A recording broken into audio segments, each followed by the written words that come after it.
Effective आणि efficient policing करता artificial इंटेलिजन्सचा उपयोग आपल्याला कसा करता येईल या संदर्भात गेले अनेक महिने एक प्रोजेक्ट आम्ही तयार करत होतो।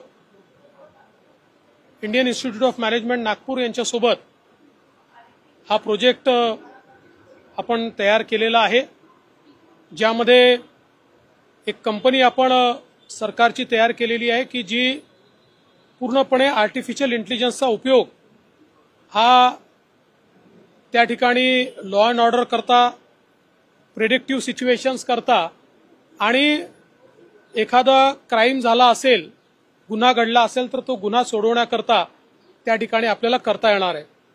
या संदर्भात जे काही मॉड्यूल आपण तयार केलं त्याचं प्रेझेंटेशन हे आज सगळ्या प्रमुख अधिकाऱ्यांसोबत झालं।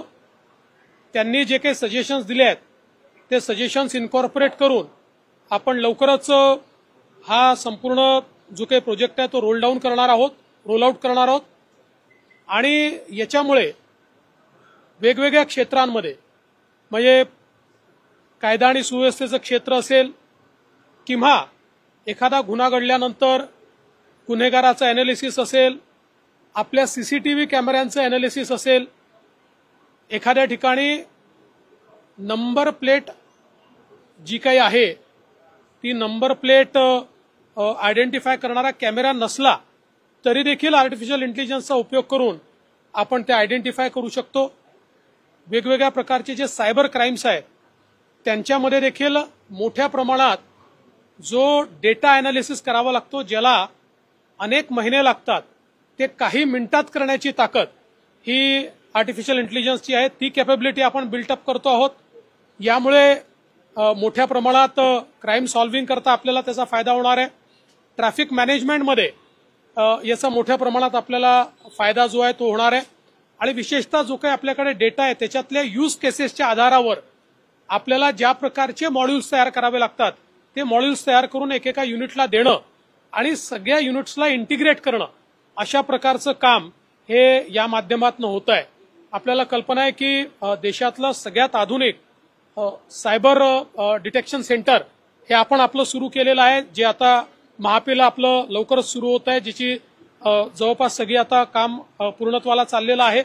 त्यामुळे या सगळ्या कॅपॅसिटीज तयार झाल्यानंतर मला असं वाटतं की देशामध्ये सर्वात आधुनिक अशा प्रकारचं पोलीस दल हे आपल्या महाराष्ट्राचं असेल आणि कायदा आणि सुव्यवस्था आणि त्यासोबत ट्रॅफिक मॅनेजमेंट आणि गुन्ह्याचं उकलीकरण या सगळ्या गोष्टींमध्ये एक मोठा फायदा याचा होणार आहे।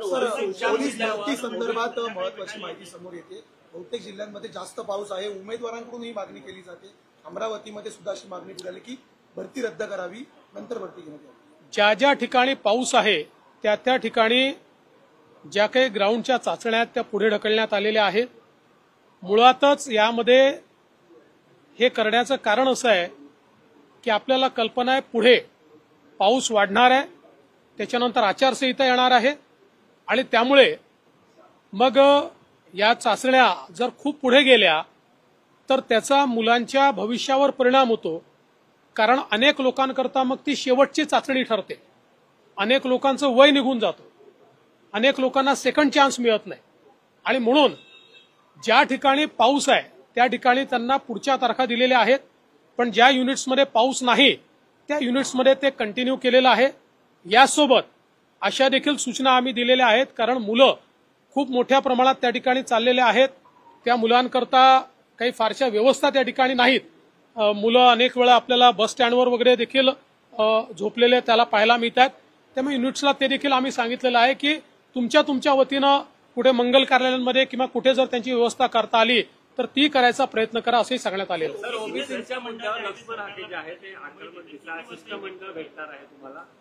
असे की आज माननीय मुख्यमंत्र्यांनी 5 वाजता शिष्टमंडळाला वेळ दिलेला आहे। आमचा प्रयत्न एकच आहे की कुठेही 2 समाजांमध्ये तेढ निर्माण होऊ नये, 2 समाज एकमेकाच्या समोर उभे राहू नयेत आणि दोन्ही समाजाचं अहित होऊ नये। एखाद्या समाजाला असं वाटणं की आमचं अहित काहीतरी केलं जाणार आहे, सरकार असं करण्याची कुठली आमची मानसिकता नाहीये। आपल्याला सगळ्यांना सोबत घेऊन जायचं आहे, सगळ्यांचे प्रश्न सोडवायचे आहे, ते कायद्याच्या चौकटीत सोडवायचे आहे। तसाच प्रयत्न राज्य सरकारचा असणार आहे।